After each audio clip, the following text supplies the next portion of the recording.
90.5. Top Rio. Agora vamos à nossa entrevista, cumprir com a nossa agenda, porque já está aqui com a gente, como você já ouviu aí, o pastor Paulo Barbosa, que é o pastor setorial aqui da cidade de Rio Formoso. Jornal Top Rio. Entrevista. Pastor Paulo Barbosa, mais uma vez, muito boa tarde, seja bem-vindo ao Jornal Top Rio, e o senhor já fica à vontade para também explicar o que é que está para acontecer em Rio Formoso durante esse mês, porque estamos sabendo aí que vai acontecer um evento bem diferente em Rio Formoso relacionado à Assembleia de Deus aqui em Rio Formoso. Boa tarde, a paz do Senhor a todos. É verdade, irmão Luciano, nós estamos com um mega evento a ser realizado nos dias 15, 16 e 17 deste mês, que é o 26º Congresso de Jovens aqui da Igreja Evangélica Assembleia de Deus em Rio Formoso. Mas não queremos fazer um evento apenas voltado para os jovens da Assembleia de Deus, senão voltado para os jovens da cidade, de um modo geral. Então vai ser um evento maravilhosíssimo, estamos com uma mega estrutura já enviada pelo nosso pastor presidente, pastor Ailton José Alves, que vamos contar com o som das Boas Novas, das Cruzadas Boas Novas, com 1.500 cadeiras, chegando ao número aproximadamente de 2.000 cadeiras, para acomodar bem o povo ali na rua João Pessoa. Eu costumo dizer ali, esse é um dito meu, que é a Praça do Comércio, né, onde fica ali os supermercados, as lojas. Então naquele pátio ali nós vamos fazer um grande evento ali para a glória do nome de Jesus e para a alegria do povo de Rio Formoso. Então contamos com a presença de todos que puderem chegar ali. Pastor, esse evento vai ser bem diferente, porque se trata, no caso, de um congresso de jovens. E isso. Aí a gente sabe que congresso de jovens geralmente é dentro dos templos maiores, dos matrizes. Geralmente é assim, uma tradição. Mas nesse caso o senhor resolveu trazer para fora. Eu resolvi trazer para fora por um motivo simples, para dar acessibilidade a todos que quiserem participar, independente do clero religioso, independente da sua fé. A Assembleia de Deus é uma igreja que é voltada para o público mesmo, quando se trata de um evento como este. Então, o que é que eu tenho detectado desde que cheguei aqui a Rio Formoso? Que há uma juventude forte, uma juventude que precisa mesmo de Jesus, precisa ouvir a palavra de Deus. Então, esse é o objetivo da igreja na terra. Em Marcos capítulo 16 e o versículo de número 15, nós vamos ler o seguinte: disse-lhe Jesus: ide por todo o mundo e pregai o evangelho a toda criatura. O tema do congresso este ano, e nós já escolhemos o tema direcionado por Deus, mas voltado para o evangelismo, faz jus ao evento que está em Atos dos Apóstolos, capítulo de número 5, versículo de número 20. Ide, apresentai-vos no templo e dizei ao povo todas as palavras desta vida. Então, o motivo de nós levarmos o evento para a praça da cidade é para que todos que quiserem participar tenham acesso e possam escutar a palavra de Deus, porque vai ser um evento onde teremos cantores convidados, escalados pelo nosso pastor, pregadores, pastores que virão escalados pelo nosso pastor para pregar a palavra de Deus. Enfim, então é um evento que nós queremos agregar o máximo de pessoas não evangélicas, evangélicas e de toda raça e credo lá conosco, para difundirmos a palavra de Deus.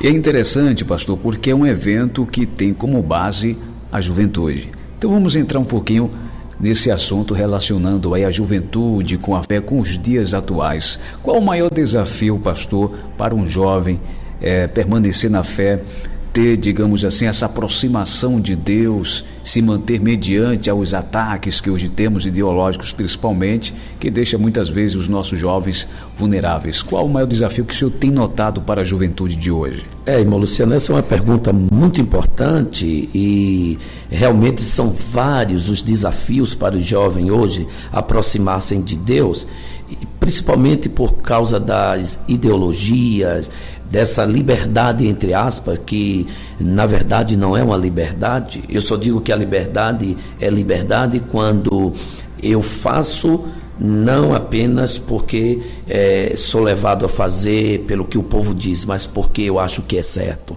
Não é verdade? Eu tenho base que é certo. Então, hoje, mais do que nunca, é desafiador para um jovem, principalmente que o mundo hoje vive a prática do hedonismo, ou seja, o prazer pelo prazer. É aquele jargão que diz: os fins justificam os meios. Não é? Hoje nós estamos vivendo o período do relativismo. Ora, o que é verdade para você pode não ser verdade para mim. Depende do ponto de vista. Então, baseado nisso, as pessoas começam a pregar uma liberdade. Claro, nós temos que ter a liberdade, sim, mas a verdade ela é única, a verdade é absoluta. E o próprio Jesus disse: eu sou o caminho, a verdade. E quando Jesus disse que ele é a verdade absoluta. A verdade, ela por si só é verdade.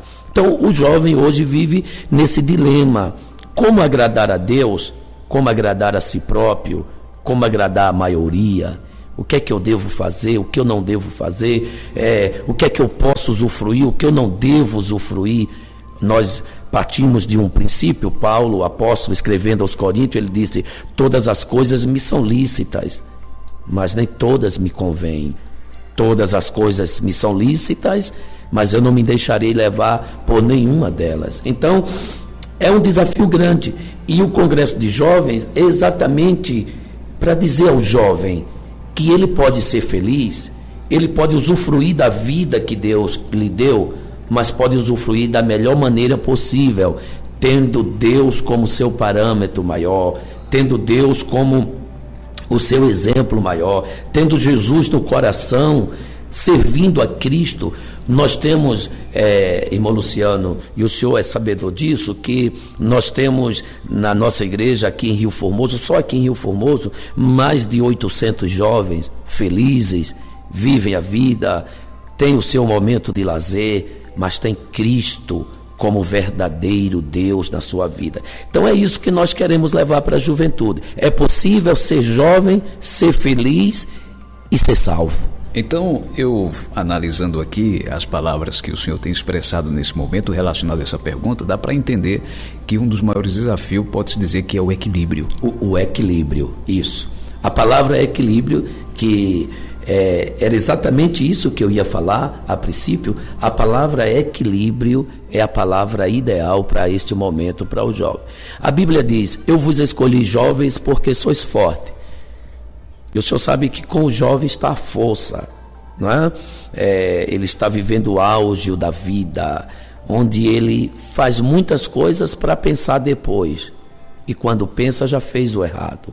Porque ele é impetuoso, o jovem é impetuoso, ele tem essa força consigo. Mas, junto a essa força, pode-se colocar o equilíbrio. E o meu equilíbrio diz que eu não tenho que tirar Deus de cena. Deus tem que estar presente. Há até um provérbio que diz o seguinte, provérbio popular, um provérbio atual: não ter tempo para Deus é viver perdendo tempo. Então nós queremos dizer à juventude de Rio Formoso que podem ser felizes tendo Deus como seu principal objetivo. E é isso, e é essa a mensagem que nós temos levado aqui nos colégios, onde tem se aberto as portas para nós irmos falar, trazer algumas palestras.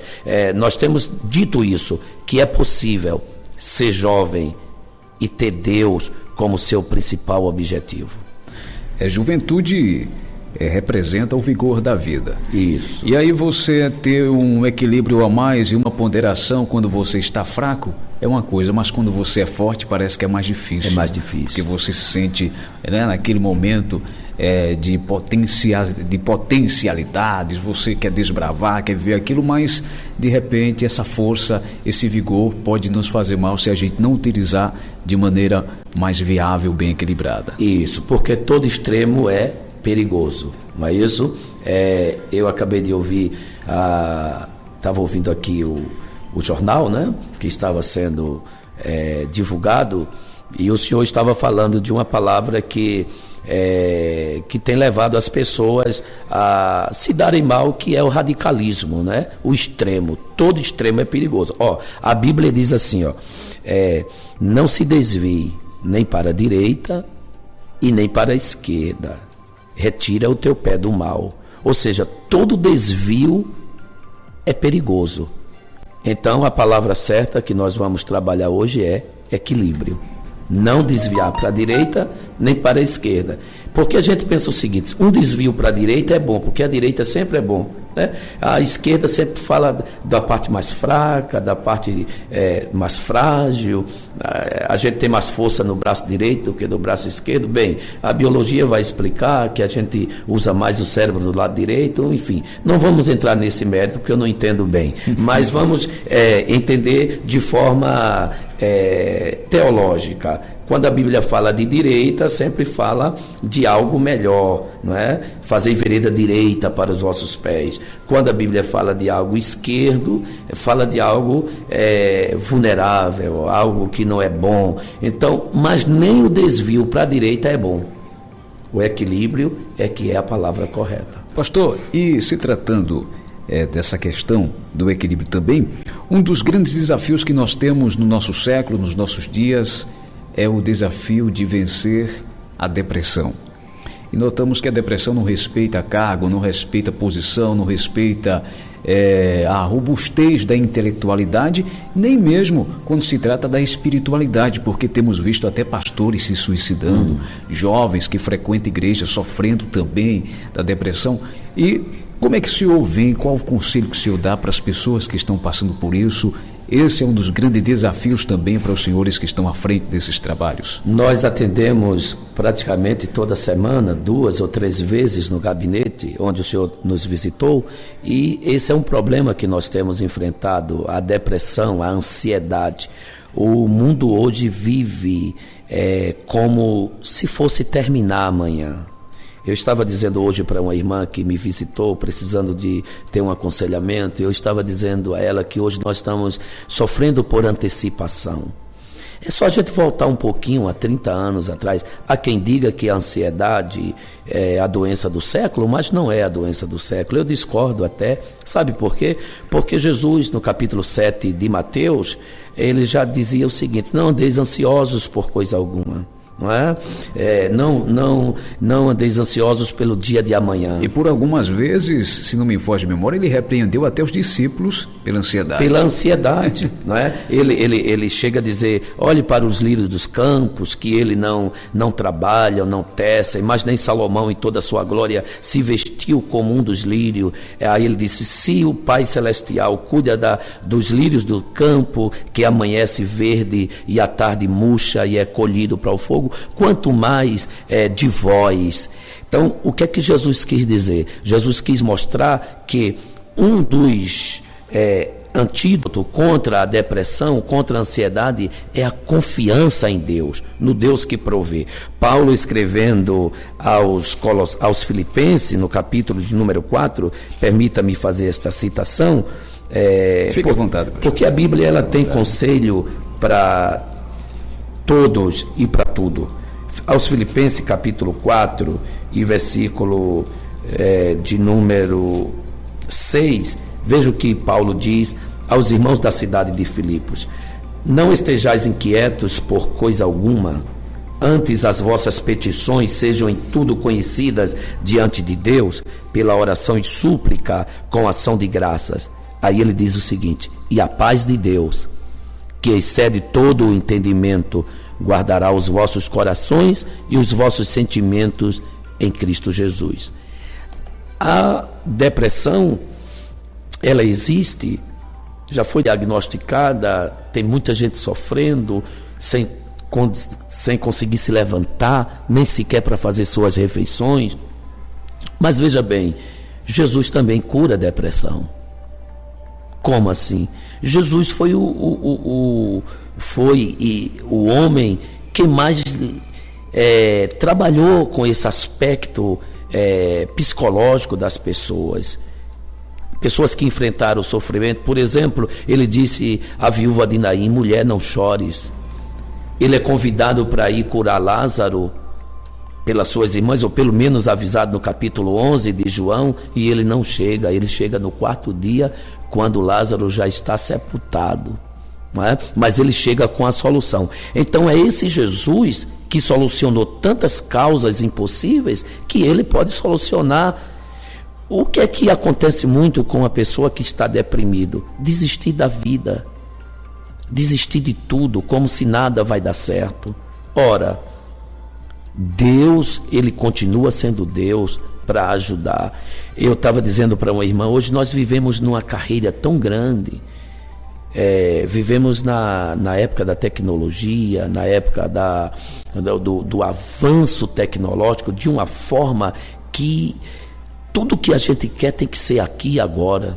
Se a gente vai a um caixa eletrônico, num banco, sacar um dinheiro, fazer alguma transação financeira, se o caixa for um pouquinho lento, a gente já diz: esse caixa está devagar demais, a instituição deveria colocar um caixa mais rápido e tal. Ninguém quer estar na fila, não é verdade? Vivemos na época do micro-ondas, quando a gente pega e vai usar o smartphone, a rede móvel. Se a gente está num determinado local que não pega bem, a gente já fica, aqui não pega, o sinal não pega, aquela coisa toda. Nós queremos resolver os nossos problemas ao estalo de dedo. E isso tem levado as pessoas a ficarem ansiosas, a entrarem em uma depressão, porque a vida não é assim. A vida diz o seguinte, que a gente nasce, cresce, desenvolve-se e infelizmente morre. E a gente não aceita bem essa realidade e começamos a correr e de repente a gente vai ver que a realidade não é essa. Então por que não depositar confiança no Deus que cuida da minha vida? Ora, se todo mundo parasse para pensar que antes que ele viesse a existir, já havia um plano de Deus traçado na vida dele. O salmista, ele foi capaz de dizer que Deus acompanhou o seu corpo ainda informe. Não havia nenhuma formação. O pai de Davi e a mãe não havia coabitado ainda, gerado ainda, e Deus já tinha um projeto. Então esse Deus que começa o projeto, ele não deixa inacabado, ele vai até o fim. Deus cuida da gente. Então o melhor remédio para alguém que está neste momento passando por depressão, ansioso, ansiosa, eu sei que é uma doença que traz tantas dificuldades, né? Traz, além da depressão, ela traz doenças psicossomáticas, que são doenças psíquicas que acabam afetando o corpo e fica a alma doente. A depressão é a doença da alma, podemos assim dizer, mas tem remédio sim. Se for preciso, procure um especialista, um psicólogo, um psiquiatra, mas em Deus tem solução para equilibrar o seu humor e fazer você levantar-se, sair dessa situação, porque o ser humano, ele foi feito para vencer. Eu costumo dizer que os obstáculos que vêm na nossa vida são obstáculos menores do que nós, porque os obstáculos só existem porque nós existimos antes dele. E aí sim, nós partimos para vencer um obstáculo após outro, e assim venceremos em nome de Jesus. Pastor, quanto a esse ponto, qual o papel fundamental numa hora dessa, em que os pais têm que assumir para desenvolver, digamos assim, uma educação de defesa em seus filhos? quanto a esses problemas, porque muitas vezes se joga para a escola, se joga para a igreja a responsabilidade. Não, digamos que literalmente falando, mas nas atitudes, né? Os filhos passam mais tempo na escola, passam mais tempo na igreja, em outras atividades, e aquele tempo que os pais também já têm dificuldades, porque tem que trabalhar e às vezes tem que trabalhar o dobro para conseguir a renda mínima, e aí não é fácil. E como lidar com essa problemática também? É uma dificuldade muito grande, porque muitos filhos que hoje estão deprimidos, ansiosos, como não ficar ansioso? Não é? Eu estou trabalhando 2 temas paralelos, mas que se entrelaçam, né? A ansiedade e a depressão. Por exemplo, como um filho não ficar ansioso? O Enem está chegando, né? Pois é o próximo domingo. Ele sabe que se ele não for bem nesse exame, ele não entra numa universidade. E isso por si só já deixa aquele jovem ansioso. Por outro lado, tem seus pais que talvez não tiveram o privilégio de serem preparados, ter uma universidade. Mas o que é que o pai tem que fazer? Os pais têm que fazer. Conversar com esse filho. Às vezes nós cobramos em excesso e apoiamos pouco. Os pais têm que chegar num momento desse e dizer: ó, filho, estuda, te prepara, e o que vai vir é consequência. Mesmo assim, eu acredito em ti. Porque o que é que acontece? Eu tenho conversado com muitos jovens, e meus filhos, eu tenho 3 filhos que são jovens, tenho um com 24 anos, outro com 22 anos, e o mais novo com 16 anos. Então, eu já vivi com ele várias etapas da vida. E eles dizem assim: puxa vida, pai, o senhor chega para a gente e conversa, mas tem pai que não conversa, não se abre. O pai, ele tem que ser aquele amigo mais próximo do filho, onde o filho tem que ter coragem e confiança de conversar com o pai os seus sentimentos. E o que é que tem levado muitos filhos a entrar por outros caminhos? Essa confiança que ele perdeu dos pais, às vezes por causa das atitudes dos pais, às vezes por omissão dos pais. Eles não sentam, eles não conversam. Primeiro, falta de preparação. O contexto social, o contexto família, a educação é a família quem dá. É o pai que tem que sentar com o filho e dizer: ó, filho, eu não me agrado disso porque está errado assim. Mas eu vou te apoiar aqui, eu vou te ajudar, eu vou estar contigo. Eu passei um episódio que marcou muito a minha vida, e permite eu compartilhar essa experiência. No penúltimo concurso da Polícia Militar, o meu filho se inscreveu, o Silas, e ele foi muito bem na prova escrita, foi classificado, foi muito bem nos primeiros, no TAF, na natação, que eu pensei que ele iria ser reprovado na natação, porque ele nunca nadava nada. Mesmo assim, ele foi aprovado na natação, foi aprovado nos abdominais, foi aprovado no salto em distância, foi aprovado nas barras, e faltava apenas um teste para ele ser aprovado. Era correr 3,5 km. O que é 3,5 km para um jovem com 20 anos de idade? Então, para mim, eu disse: meu filho está classificado. Levei ele eu já estava contando vitória antes do tempo. Bem, mas eu tinha dito a Deus: olha, Deus, se esse é o caminho que tu queres para o meu filho, que dê tudo certo, mas também, se não, alguma coisa vai dar errado. Só que a gente pede isso, irmão Luciano, mas por dentro da gente não é isso que a gente quer pedir. A gente quer que dê certo. Isso. Nós preparamos nossos filhos para vencer. Aquela história que Jesus, naquele momento difícil, disse: passa de mim esse cálice, mas todavia seja feita. Isso, verdade. Bem exemplificado. O Jesus humano é maravilhoso. Justamente. Então veja bem, quando eu deixei ele lá para fazer o último teste, fui atendendo o departamento da família da igreja, cooperando com o nosso pastor presidente lá no departamento da família, e depois, meio-dia, eu disse: meio-dia, já é a hora do meu filho, já era para ele ter me ligado, ter me dito alguma coisa. Então veio a ansiedade. Eu peguei o carro e fui lá. eu queria chegar numa outra hora, mas cheguei exatamente no término da corrida, do teste da corrida. E eu presenciei uma cena que, se eu não tivesse equilíbrio, não era fácil. Eu presenciei a cena, meu filho terminando a carreira, estourou o tempo, ele vinha puxando de uma perna, porque tinha dado uma distensão muscular, e ele não conseguiu passar naquele teste. E quando ele me viu, aquele homenzarrão desabou chorando, e eu tive que dizer para ele, você conseguiu, você deu o máximo de si, você chegou até aqui. Então só o fato de você estar aqui, você é um vitorioso. Levanta a cabeça, rapaz, olha para Jesus, Jesus tem coisa melhor.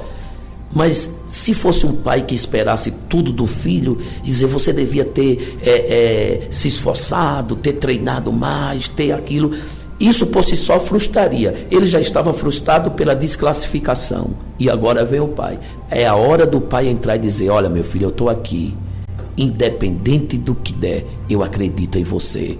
Então os pais têm que acreditar nos filhos e trazer os filhos para o seu mundo e dizer assim, meu filho, haja o que houver, eu vou estar contigo, eu vou estar contigo, eu vou estar ao teu lado, eu sou o teu melhor amigo, as pessoas gostam de ti, eu na verdade te amo, tu és o meu filho. E eu acho que essa dose de amor dos pais no lar é muito importante, a comunicação, como os filhos, essa comunicação pai e filho tem sido difícil nos lares. Constantemente eu tenho atendido pais que reclamam e dizem, eu não tenho me entendido com meu filho, às vezes trocam xingamento, palavras agressivas, e a Bíblia vai dizer que a palavra branda desvia o furor, mas a dura suscita a ira. A Bíblia vai dizer, não havendo maldizente, cessará a contenda. Então perceba que há um desajuste social. E esse desajuste é justamente, voltando à pergunta, os pais terceirizaram a educação dos filhos. Eu vou mandar para o colégio não educa, o colégio transmite conhecimento, a educação vem do berço, a educação vem dos pais. Eu aprendi a ser homem com o meu pai. Eu aprendi a me levantar e cair, levantar novamente com o meu pai, porque ele não via obstáculo. Claro, ele via obstáculo, mas ele superava os obstáculos. Então nós devemos preparar nossos filhos para superar esses obstáculos. Nós vivemos uma realidade no nosso país em que os jovens até eles passam no Enem, são aprovados, faz a universidade, sai com o canudo na mão, vamos usar essa expressão, o certificado, o diploma e o mercado de trabalho. De repente frustra todo esse preparo. Todo esse projeto, toda essa caminhada é frustrada pela falta de emprego. E aí parece que estamos dentro de uma bolha, e há uma expressão dizendo, salve-se quem puder. E aí nós temos os desvios muitas vezes de conduta por essa falta de oportunidade também, pastor? Também. Quantos jovens começaram na igreja, tiveram a criação, isso, também de pais que se esforçaram e deram uma boa educação, por sinal, e de repente foi para o tráfico, foi para a promiscuidade e se perderam. Justamente porque um abismo chama outro abismo. Eu não estou aqui colocando de forma alguma a culpa nos pais. Não é verdade? Eu estou aqui junto aos pais, como pai também que sou, que às vezes a gente investe, às vezes tem pai que investe no filho, orienta, ele tem oportunidade de crescer na vida, de ser um profissional de sucesso, mas ele envereda por outros caminhos. Então, voltamos à palavra do início. A palavra é equilíbrio. Se os filhos tivessem equilíbrio, a Bíblia vai dizer o seguinte, instruir o menino no caminho em que deve andar, e até quando ele crescer não se desviará dele. Só que instruir o menino no caminho não é mostrando o caminho, é estando no caminho. Eu costumo dizer na igreja que os pais que oram, que dobram o joelho e oram, e tem esse ministério de oração, que ora a Deus, ele não precisa dizer ao filho que ore, porque o filho vai ver ele de joelho orando. Geralmente eu digo na igreja, o seu filho tem que abrir a porta do seu quarto às vezes e lhe fragar lá, olha, orando por ele. Senhor, abençoa meu filho. Isso é muito importante. Quantas vezes eu tive o privilégio, tenho o privilégio de ser filho de uma mulher de oração. Quantas vezes eu não estava, eu sou de uma família simples, de uma família humilde, de uma família pobre, não tenho nenhuma vergonha de dizer de onde eu vim, a minha origem. Eu cortei cana, eu trabalhei no serviço braçal, meu pai tinha 8 filhos, então eu sou de uma zona canavieira da Mata Norte, trabalhei, mas quantas vezes eu não vi de madrugada minha mãe de joelho, ela me chama, como eu sou Paulo, a mãe bota o denguinho, ela chamava Paulinho, Senhor, abençoa meu filho Paulinho, cuida dele, ajuda ele. E muitas vezes só o simples fato dela estar orando, chorando, e eu via minha mãe orar, pedindo a Deus um futuro para o filho, eu já descia e ia orar com ela. Eu ia orar, porque eu dizia, se ela está orando por mim, por que eu mesmo não vou orar ao meu Deus? Não é verdade? Então é um exemplo, é um legado que o pai e a mãe podem deixar para os filhos. A ação é mais constrangedora do que as próprias palavras. Com certeza. E Paulo chegou a dizer que o amor de Deus constrangeu ele. Constrangeu ele. E isso, o senhor, quando viu a sua mãe orar, o senhor se constrangia. E isso, eu era constrangido a orar. E eu adotei uma prática de oração que até hoje eu tenho, orar. E às vezes eu digo à minha esposa, às vezes até eu quero burlar a mim mesmo e chego cansado da igreja e vou deitar. Eu digo, eu vou dormir. Não durma enquanto eu não dobrar os joelhos e fazer a minha oração a Deus e passar o meu tempo devocional, porque nós temos que ter o nosso tempo devocional com Deus. As pessoas têm que ver Deus não pelo que Deus pode dar, mas pelo que Deus é. É tão bom estar com Deus, é bom conversar com Deus, é bom a gente sentir a presença de Deus. Veja bem, quando você tem um amigo que é amigo de verdade, que ele possa te dar alguma coisa ou não, tu te compraz em estar perto dele. Você receber a ligação de um amigo em um dia de trabalho, aquele amigo mesmo que é seu amigo, que você sabe que ele é amigo não pelo que você pode oferecer a ele, mas pelo que você é, pelo teu caráter. Esse amigo, quando te liga, tu sente uma alegria. Meu amigo ligou, diga aí conversa e dialoga, e se não tiver cuidado, esquece do tempo, porque está conversando com um amigo. Ora, se eu tenho Deus como meu maior amigo, eu vou ter prazer em conversar com Deus.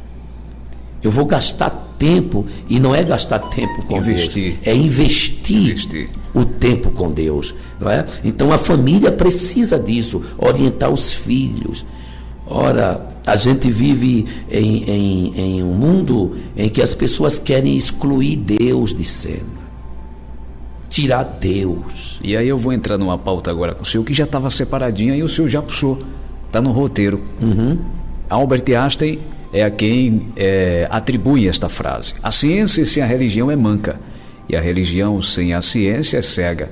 Que a palavra religião pode ser também traduzida por fé. Isso. Então, uma sociedade que quer separar a fé da ciência, como é que ela vai? Ela não vai caminhar e não vai chegar muito distante. Primeiro que a ciência é Deus. Deus é a própria ciência. De onde emana a ciência? De Deus. De onde emana a sabedoria? De Deus. Porque dele e por ele são todas as coisas. A ciência, que é o conhecimento, o experimento, é Deus. Veja que a Bíblia, ela não contradiz a ciência. A Bíblia não contradiz a ciência. Muito pelo contrário, a Bíblia é um livro que hoje a ciência tem se utilizado dela para apoiar suas teses. Em Daniel, no profeta Daniel, a Bíblia diz que um dos sinais dos últimos tempos é: a ciência se multiplicará. Perceba que hoje a ciência tem se multiplicado. A gente não sabia onde nós iríamos chegar. Há 30 anos atrás, Luciano, a gente não tinha ideia do que ia acontecer dessa explosão científica, tecnológica. Hoje nós estamos com o smartphone, a gente consegue, sinceramente, eu fico intrigado às vezes com o smartphone. Como é que eu ligo aqui, não tem fio, não tem cabeamento e eu consigo te ver? Tu estás do outro lado do mundo, no Japão, na Ásia, na Europa, no continente africano, em que parte do país você estiver, tem sinal? Tem. Eu vou te ver, eu vou conversar contigo simultaneamente. Então veja que isso é a ciência cumprindo a palavra de Deus, que nos últimos dias a ciência se multiplicaria. Pastor, já estamos quase chegando ao fim da nossa conversa, mas aí eu quero trazer também uma pauta que rememora o dia de ontem. Ontem foi o dia da Reforma Protestante. E a gente sabe como se deu esse dia. O dia da Reforma Protestante é celebrado pelos luteranos e outras igrejas cristãs que tiveram como origem, mesmo que distante, a Reforma Protestante iniciada por Martinho Lutero no dia 31 de outubro de 1517. Então a gente sabe como se deu, temos uma base, que foi no meio católico, onde se desenvolveu toda essa história com as 95 teses em Wittenberg, mas a questão é, nos dias de hoje, há necessidade também de uma reforma?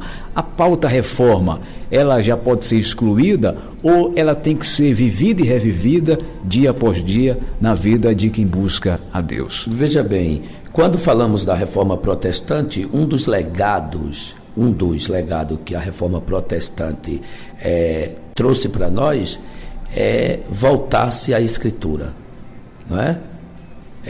Só a Escritura. Então, nós sempre precisamos, eu não diria de reforma, mas de avivamento.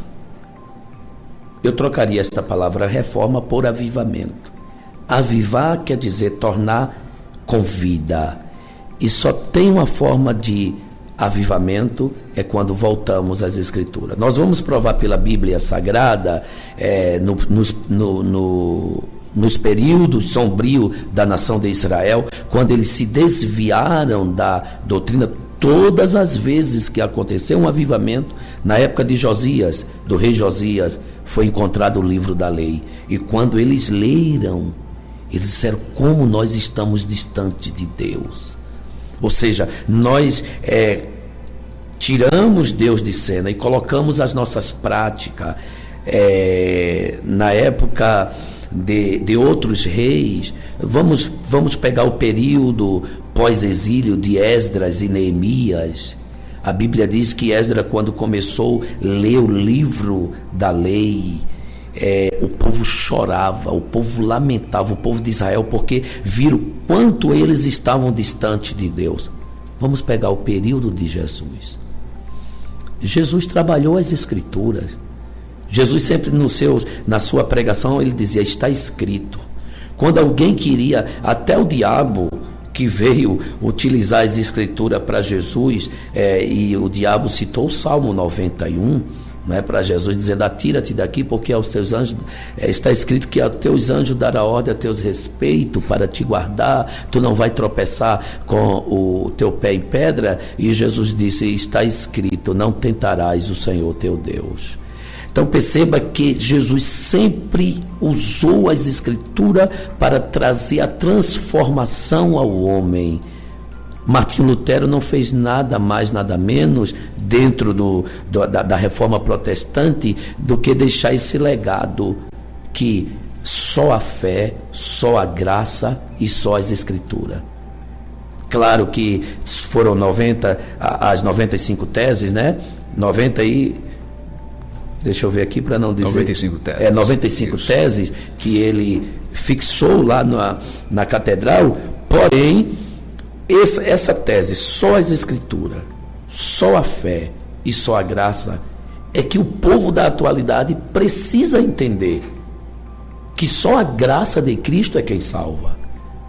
E só a fé nesta graça, eu digo, como disse um certo escritor, que a fé é a mão estendida para receber o presente que é a graça de Deus. Então, a fé em Cristo Jesus é esta mão que nós estendemos para receber a graça. E o que é graça? Graça é favor de Deus, imerecido por nós não merecemos. Paulo, escrevendo a Tito, capítulo 2, versículo 11, ele diz: porque a graça de Deus se há manifestado, e a graça de Deus é Jesus, trazendo salvação a todos os homens. E quem é que vai falar desta graça para mim? As Escrituras, a palavra de Deus. Se eu mantenho as Escrituras como única regra de fé e prática, a Escritura vai dizer que só a fé na graça de Cristo é quem pode salvar o homem. Então essa reforma a gente precisa dela sempre. Que eu digo, não é reforma, é avivamento. Toda vez que voltemos à Bíblia Sagrada, o Espírito de Deus, ele vai trazer um avivamento sobre nossa vida. Pode-se mudar os termos técnicos, mas a essência é a mesma. É a mesma. Isso é importante. Pastor, queremos agradecer a disposição do senhor, tem vindo aqui para conversar com a gente. Tem muitas pautas que a gente gostaria de abordar, né, que envolve aí até temas que as pessoas acham polêmicos, porque não é muito comum ver pastores conversando, principalmente no interior do nosso estado, mas que na verdade quando a gente tocar as pessoas vão entender que pastores também estão bem antenados em diversas pautas, como política, economia, como casos que envolvem também o meio ambiente, como tivemos aí esse baque. E claro, os pastores também administram, então já há uma preocupação quanto à nossa economia. A gente sabe que os pastores, os líderes religiosos, como padres, são desejosos que a gente avance cada vez mais também no nosso turismo aqui da região, porque isso reflete na economia, na empregabilidade dos nossos simples irmãos, das pessoas em comum. E a gente quer aproveitar, pastor, pedir para o senhor que dê uma palavra para os nossos amigos, os nossos cidadãos, os civis que estão sofrendo, estão preocupados com o dia de amanhã, depois desse ataque que tivemos aí com as manchas de óleo, e também, digamos assim, com aquela expectativa, como é que vai ser amanhã? A gente tem tentado passar aquela mensagem de fé, sabe? Para que a gente continue tocando o barco. Luciano, é muito importante e nós nos preocupamos, eu inclusive estou orando nesse sentido, porque enquanto nós não podemos fazer, Deus intervém através das autoridades, porque a Bíblia diz que não há autoridade que não seja delegada por Deus, não é? Toda autoridade tem a centralidade em Deus, porque Deus é a autoridade máxima.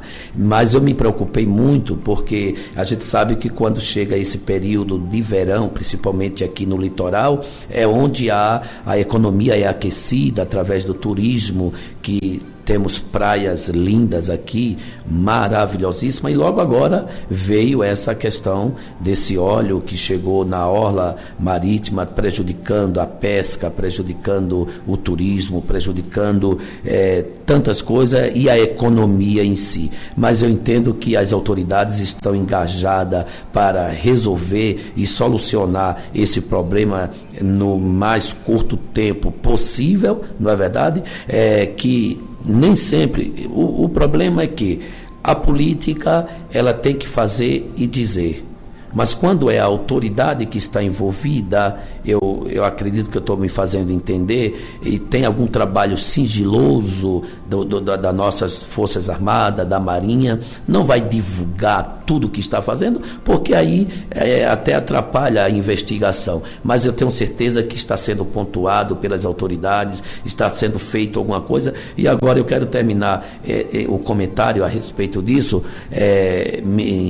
No aniversário do nosso pastor presidente, foi falada uma frase bem interessante pelo pastor da Assembleia de Deus do estado de Alagoas, pastor presidente José Orisvaldo, ele dizendo na sua palavra de que um certo rei, ele era bem... claro, isso é uma paródia, mas que dá para a gente tirar uma lição preciosa. Um certo rei, ele muito rico, um reino muito próspero, e ele mandou um sábio esculpir em uma tábua uma frase com duas palavras, que aquelas duas palavras fossem duas palavras que ajudassem ele no momento de euforia, mas também no momento de tristeza. Porque geralmente eu costumo dizer aos irmãos da igreja, não tome decisões no calor da emoção. A gente, quando está alegre, às vezes toma decisão precipitada. Exagera um pouco, né? Todo extremo é perigoso. E quando estamos no estado de tristeza ou de raiva também, enfurecido, se toma decisões exageradas. E o rei mandou o sábio esculpir uma frase com 2 palavras, e o sábio ficou uma semana martelando, disse: o que é que eu vou escrever para o rei? Mas depois veio a luz, ele era sábio, veio a luz na mente dele do que ele deveria escrever. E ele chegou com a tábua escrita para o rei e disse: está aqui, todas as vezes que o senhor estiver alegre, o senhor leia a frase. E todas as vezes que o senhor estiver triste, melancólico, cabisbaixo, o senhor leia a frase. E sabe o que é que estava escrito na frase? Apenas 2 palavras: vai passar. Não, e essa frase é uma frase interessante que nós podemos aplicar na nossa vida, no nosso cotidiano. Nada aqui na terra é para sempre, vai passar. Nossos momentos de alegria passam, vêm os momentos de dificuldade. Os momentos de dificuldades vêm, eles passam, vem o momento de alegria. Então, hoje estamos vivenciando esse crime ambiental. Mas eu quero dizer para os rádio ouvintes, aqueles que estão nos ouvindo, aqueles que estão nos assistindo através da plataforma digital, que vai passar. Está sendo providenciado e Deus vai ajudar, e nós vamos atravessar essa fase difícil, vai passar e vai vir o tempo de sorrir. Eu quero fazer nota sobre isso que o senhor falou e lembrar aqui o pastor Basílio, o nosso memorável pastor Basílio, que foi pastor em Barreiros. E na última enchente que ele estava ainda pastoreando lá em Barreiros, eu fui ao culto em que ele fez a primeira Santa Ceia após as enchentes, e foi dito por alguém que viria uma enchente maior naquele período, e até orientaram o pastor Basílio a sair de Barreiros para não ficar lá. E ele disse assim: não vou sair de Barreiros, eu não vou deixar meu povo. E nesse culto ele profetizou, ele disse assim: não se preocupem, porque não vai acontecer o que estão dizendo, e Deus vai quadruplicar de bênção a cidade dos Barreiros depois de tudo isso que aconteceu. E de repente, depois daquela enchente, se Barreiros tinha 2 bancos, agora tem 4, 5, tem mais, o comércio aumentou, e a gente viu que passou. Então essa é a mensagem que o senhor deixa aqui para os nossos ouvintes, isso que vai passar. Vai passar. E o óleo vai passar e Deus vai trazer prosperidade. Eu tenho orado por Rio Formoso, pelas cidades adjacentes aqui, para que Deus prospere a cidade, para que venha mais investimento. Oramos pelo governo municipal, estadual, federal, porque nós não estamos aqui para criticar, nós estamos aqui exatamente para trazer uma mensagem de esperança. E eu acredito no Brasil, eu acredito em Rio Formoso, eu acredito em Pernambuco, porque a Bíblia diz: bem-aventurado a nação cujo Deus é o Senhor. Tá certo? Então, aqueles que estão passando por dificuldade, os meus amigos e irmãos que vivem da pesca, que vivem do turismo, fique tranquilo, Deus há de providenciar um meio. Sempre, a Bíblia diz o quê? O choro dura uma noite, mas a alegria vem ao amanhecer. Deus sabe como tratar com as pessoas. Pastor Paulo Barbosa, mais uma vez agradecemos, e o senhor pode agora se despedir com as palavras e considerações finais nesse momento, porque terá outras oportunidades para a gente conversar, e também dispense a bênção pastoral, que eu sei que tem muita gente esperando. Certo. Meu amigo e irmão Luciano, eu quero agradecer o espaço que nos foi facultado aqui na Top Rio FM 90.5, terminando assim, mandando um abraço a todos os irmãos aqui de Rio Formoso, todos os amigos, e onde a rádio está chegando, eu quero mandar um abraço todo especial e dizer que eu estou aguardando a todos no grande evento, o congresso, o 26º congresso dos jovens aqui da Assembleia de Deus em Rio Formoso. Conto com a presença de todos aqueles que querem ir e ouvir a palavra de Deus. Teremos cantores convidados que estarão louvando a Deus, o cantor Josafá, a cantora Mira Mical, que recentemente veio de Alagoas e hoje está em Recife, residindo em Recife. Temos o cantor Perlon, que já foi daqui da terra, né? Ele cresceu aqui em Rio Formoso, hoje está na cidade de Agrestina, entre outros. E um grande coral de jovens, de aproximadamente 600 jovens, louvando a Deus em praça pública. Estamos nos preparando para dar o melhor para Deus e para a cidade de Rio Formoso também, que merece. Então, meu abraço, e que a graça do Senhor Jesus Cristo, o amor de Deus nosso Pai e as consolações do Espírito Santo sejam com todos, desde agora e para todos sempre. Amém. Um abraço à minha esposa, aos meus filhos, que com certeza estão escutando a Top Rio 90.5. Obrigado mais uma vez, pastor Paulo Barbosa. Agora 1h30, vem aí o EV Mafra com muita alegria e descontração. Fique com Deus, que eu vou com ele, e a gente se vê por aí pelas estradas da vida, e um ótimo fim de semana. Top Rio FM 90.5. Top Rio.